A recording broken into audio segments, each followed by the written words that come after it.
Salut à tous, c'est Poupy, j'espère que vous avez bien bienvenue dans cette nouvelle vidéo de pronostic de catch.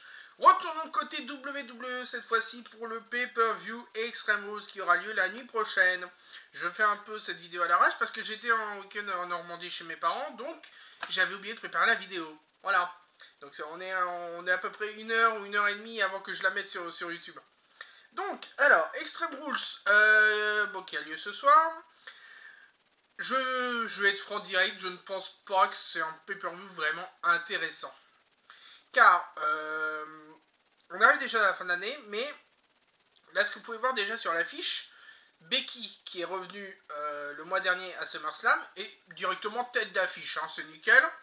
Et les couleurs qui sont utilisées pour les affiches, la charte graphique, reprend ce qu'il y avait l'année dernière sur le Extreme Rules Horror Show.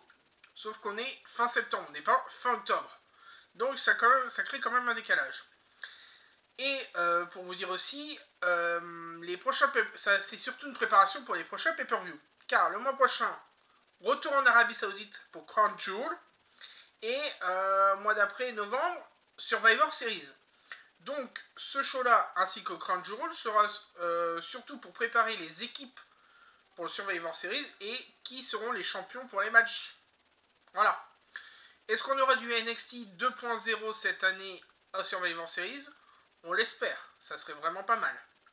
Donc, commençons par le premier match de la soirée qui pourrait être un match de kick-off parce que, disons que c'est le seul match qui n'est pas lié à un championnat, à un titre plutôt. Et, c'est une petite querelle entre nanas, quoi. Donc, Liv Morgan qui va affronter Carmella. Que dire? C'est chacun leur propre une heel, une face. Ils ont une petite rivalité par rapport à qui est le mieux pour pour être prétendante au titre. Il y avait une petite guerre aussi avec entre autres Selena Vega, Sasha Banks qui est un peu en retrait en ce moment. Et bien sûr les deux nanas qui seront pour le match pour le titre tout à l'heure. Donc là, que ce soit Carmella ou Liv Morgan, à voir en fait qui serait capable à la fois d'être capitaine pour l'équipe de SmackDown et qui pourrait être une potentielle nouvelle championne courant 2022. Donc pour moi, je vais dire victoire de Liv Morgan. La seule aussi dernière représentante du Riot Club, ou du Riot Squad comme on l'appelait avant. Du fait que maintenant Ruby est passé côté AEW. Donc je pense que Ruby ou Sarah pourraient être fiers de leur ami Liv. Voilà, donc victoire de Liv Morgan. Cherchez mon portable parce qu'en fait, il y a aussi, pour dire, c'est Extreme Rules, hein. Mais qu'est-ce qu'il y a d'extrême dans ce pay-per-view? Pas grand-chose, hein. Passons au deuxième match de la soirée. Tag Team, côté SmackDown. Alors, principalement du SmackDown ce soir. Parce que côté Raw, Bobby Lashley ne défend pas son titre. Non, c'est pas Bobby, c'est Biggie. Excusez-moi. Biggie qui a encaissé sa mallette. Donc maintenant, c'est Biggie, nouveau champion. Donc, Biggie ne défend pas son titre à Extreme Rules. Et puis voilà, quoi. Et pas de tag team côté Raw non plus. Pas de AJ et Moss. Non, c'est pas... Ah, je me trompe. C'est pas AJ Moss, maintenant, c'est RK Bro. Donc, pas de match avec Biggie, ni de match avec Randy Orton et... Riddle. C'est principalement du match côté SmackDown. Donc, les Usos, Jimmy et Jay défendent leur titre par équipe de SmackDown contre les Street Profits, Montez Ford et Angelo Dawkins. Match tag team très simple, voilà. Victoire des Usos. Car la storyline de la Bloodline n'est pas terminée. Hein. Déjà, ça ne sera pas terminé, je dirais, avant au moins le Royal Rumble. Il n'y aura pas de... Je pense pas avoir un changement tout de suite. Ou peut-être à Crown Jewel côté Bloodline. Mais il y a toujours la jointure entre les Usos et Roman Reigns. Donc je ne vois pas pourquoi les Usos perdraient leur titre. Parce que de toute façon, s'ils perdent leur titre, ils le récupèrent d'ici un mois ou deux. Ou à voir s'ils mettent un match de championnat côté SmackDown. Voilà. Donc victoire des Usos, hein, ça va être très simple.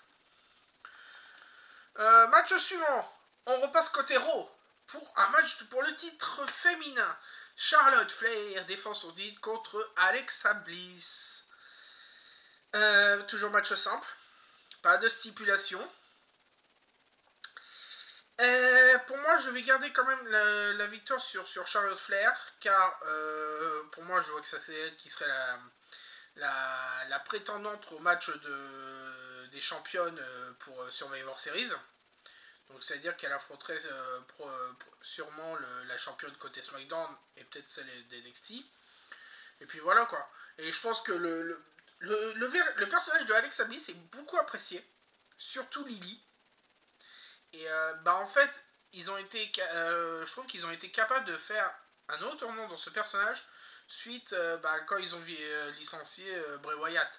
Donc ils ont été capables de garder cette dimension un peu horreur, mais psycholytique, infantile. Un démon dans un enfant, un truc comme, je sais pas trop comment l'expliquer, mais le personnage de Bray Wyatt, ils ont été capables de le transposer sur Alexa Bliss. Et elle le fait très bien. Donc victoire de Charlotte Flair. Match suivant, gros passons. Non, restons toujours côté Raw. Ah, en fait, non. Il y a 3 matchs de Raw, 3 matchs de SmackDown, ouais. Ah ouais, je sais pas pourquoi, mais ouais, c'est vrai qu'il y a 2 matchs championnat en moins côté Raw. Damien Priest défend son titre des États-Unis contre l'ancien champion Sheamus et Jeff Hardy qui s'est rajouté au match. Il y a eu un match à Raw, je crois, il y a une semaine ou deux, où si Jeff Hardy gagnait son match, il serait ajouté à la carte. Voilà. Bon, c'est pour revoir un peu Jeff Hardy sur le devant de la scène, parce que ça fait longtemps qu'on l'a pas vu. Hein, voilà, c'est juste ça. Hein. Néanmoins, belle rivalité entre Sheamus et Damien Priest. Chacun ont leur propre caractère, leur propre gimmick. Damien Priest, on est plus sur un Amérindien grand. C'est surtout qu'il joue sur sa taille. Et très agile. Sheamus, c'est plutôt le côté Fight Club. Anglais. Donc voilà. Puis Jeff Hardy, c'est Jeff Hardy, on le connaît depuis maintenant de nombreuses années. Hein. Donc je vais garder quand même victoire de Damien Priest. Je vous le dis, là, ce pay-per-view là, je ne vois pas de changement de titre. On va parler quand même des 2 prochains matchs qui ont le potentiel main event. Je sais pas si ça sera le match féminin ou le match masculin qui sera dans le main event. Mais pour moi, il n'y aura pas de changement de titre. Hein. Donc, côté SmackDown maintenant, titre féminin. Becky Lynch défend son titre contre Bianca Belair. Toujours un match simple pour le titre de championnat féminin de SmackDown. Donc, comme je vous répète ce qui s'est passé à SummerSlam, Bianca devait défendre son titre contre Sasha Banks. On nous annonce comme ça que Sasha Banks ne peut pas être là. Donc, c'est Carmella qui se ramène. Carmella, elle est affrontée Bianca, sauf que c'est pas Carmella qui affronte Bianca. Becky fait son retour, mais oui. Donc, Becky Lynch, là, qui, en plus... on va dire que c'est la championne légitime, mais parce que quand elle est partie en maternité, elle n'a pas perdu son titre de Raw. Elle l'a abandonné. Voilà, elle a dû l'abandonner malheureusement. Donc là, elle récupère un titre qu'elle, on va dire, en théorie jamais perdu, même si elle change de division. Donc voilà, donc là, c'est vraiment le premier match entre Bianca et Becky. Malheureusement pour Bianca, elle n'a jamais été championne de NXT. Et c'est ça que je regrette. Néanmoins, si je vois sur le prochain pay-per-view, comme je vous l'ai dit, c'est une préparation pour Crown Jewel et Survivor Series. Crown Jewel, on ne sait pas encore s'il y aura un match féminin. Ou plutôt, ça va être un match d'exhibition si c'est un match féminin. Mais c'est à savoir qui c'est qui va être la championne pour le match des championnes à Survivor Series. Et moi, ce que j'ai envie de voir, bien sûr, c'est un match Charlotte contre Becky. Voilà. Donc, vous l'avez bien compris, Becky reste championne. Néanmoins, je pense que ça va être un très beau match entre ces deux femmes. Et passons au dernier match de la soirée, qui, enfin, on respecte le nom du pay-per-view Extreme Rules. Voici le seul match à stipulation de la soirée. et le seul Extreme Rules match. Roman Reigns, accompagné de Paul Heyman, défend son titre de SmackDown contre le démon Finn Balor. Le démon qui a fait son retour SmackDown, voilà. Qui était en fait le potentiel... Finn était le potentiel challenger pour affronter Roman Reigns. C'était à SummerSlam, mais c'était John Cena qui lui avait pris sa place. Et là, on s'attendait à un autre match. Mais qui sera à Crown Jewel. C'est Roman Reigns contre Brock Lesnar. Et oui, Brock Lesnar a fait son retour à SummerSlam pour ceux qui ont suivi le show. Donc, ils l'ont annoncé comme match à Crown Jewel pour le titre de SmackDown. Mais ils n'ont pas vraiment indiqué Roman Reigns ou Finn Balor contre Brock Lesnar. C'est pas comme ça que c'est affiché dans les médias pour faire la promotion de Crown Jewel.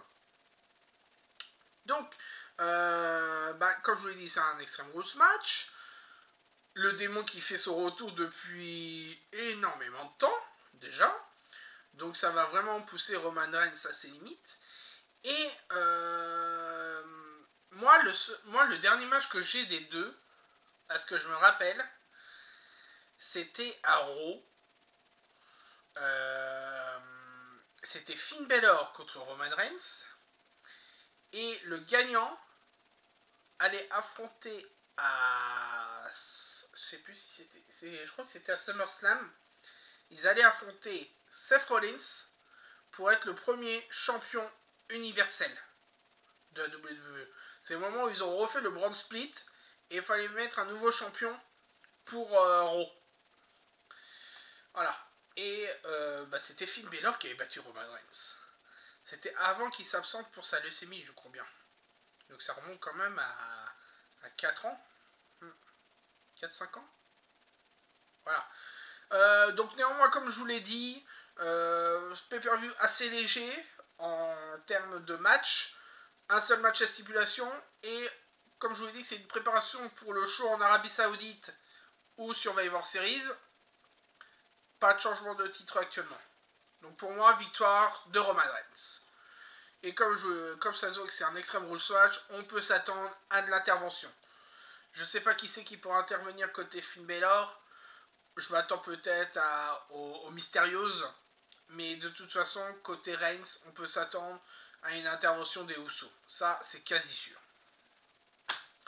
Et ainsi que s'achèvent les pronostics pour ce Extreme Rules match, ou même pour ce pay-per-view Extreme Rules, qui aura lieu la nuit prochaine sur le réseau WWE. Bien sûr, si vous voulez regarder, les commentaires sont français avec Nadir Mohamedi et Christophe Agius. Voilà. Que dire de plus? Non, pas grand chose, voilà, ça va être pas de changement de titre pour moi. Ouais, voilà. Bon, ça a quand même un peu regardé, on sait jamais s'il peut y avoir un retour ou pas. Mais là, quand je vois, il n'y a pas de match pour les tag team à Raw, pas de match pour le titre de Raw. Heureusement qu'il y a les femmes et le titre des États-Unis. Voilà. Donc je vous souhaite une bonne fin de journée à tous. N'hésitez pas à laisser un petit pouce bleu ou un commentaire si vous pensez que vous avez une remarque, si vous voulez donner votre avis. N'hésitez pas, c'est juste en dessous. Je vous dis à la prochaine, sûrement pour Crown Jewel, parce que côté AEW, ça va pas être tout de suite le prochain pay-per-view, donc peut-être sûrement au niveau Survivor Series. Mais en octobre, Crown Jewel en Arabie Saoudite pour la WWE. Voilà. À la prochaine. Ciao.